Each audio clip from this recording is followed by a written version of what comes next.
This is going to be a video tutorial on how to set your browser to automatically clear its browsing data after you close each session in the Mozilla Firefox web browser.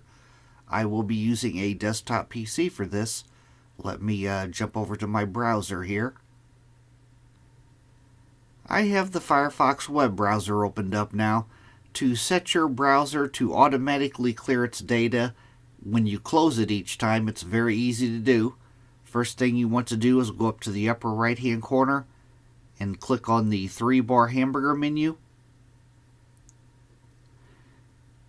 Then you want to go down to Settings and click on Settings. Now in the pane off to the left hand side here, you want to click on Privacy and Security.